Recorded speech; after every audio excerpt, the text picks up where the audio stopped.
music is a jazzy pop rockin' prescription to heal your aching planet.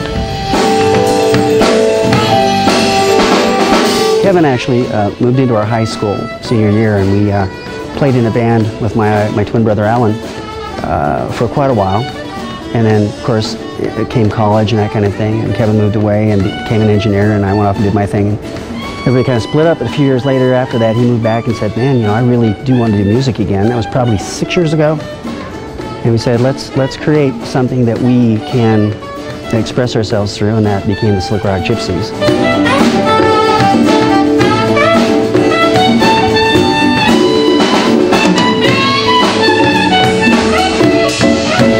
Slickrock, because we both really enjoy the Southern Utah Red Rock country. And we decided on Gypsies because we feel like gypsies with our music, the way we are not limited to any genre or style and play Celtic and reggae and what we feel like playing. And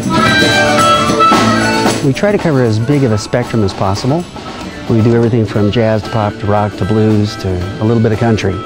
And the reason for that is because music is music, and to be stuck in a spot. I think it was well said, you know, what happened after Woodstock when anything was acceptable, and all of a sudden there became pop stations and rock stations and blues stations and this kind of thing, and music all of a sudden was segregated, whereas it's a real integrated concept.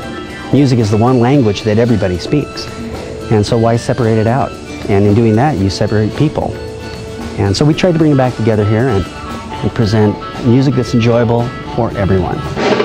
And it expands and contracts. 6 pieces is about the largest we go, and we drop back down to a duo, whatever, as per the venue or the requirement. But the music stays pretty much the same. I know I love these enemies, and I know our love is true.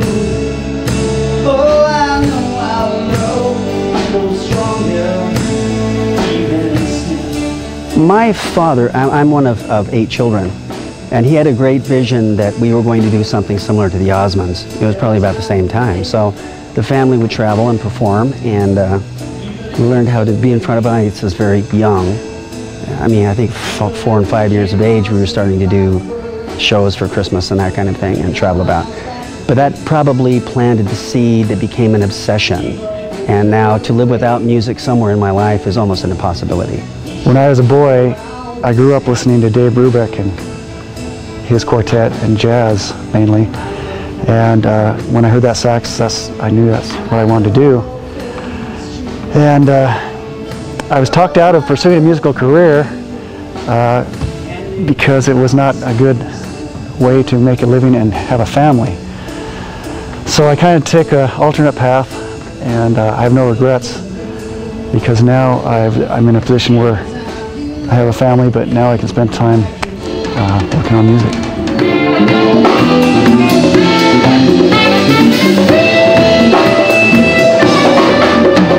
It's my passion, and it's what I like to do just all the time, and it's hard to explain. I'm not a real verbal, vocal person, so I express myself through music. There's something that fulfills a person through music that you can't get anywhere else. It's a personal expression. It's not a 9-to-5. You're not doing it for money. You're doing it for absolute fulfillment of your soul. And music is one of the only things, along with visual arts, that do that for a person, I think. It actually wells up and takes your absolute soul matter and presents it. Every time you touch, every time I hope to near. It's one of the few things that can actually stir that up and make you feel alive in that way. And you whisper in my ear. Every time you turn the page, set out on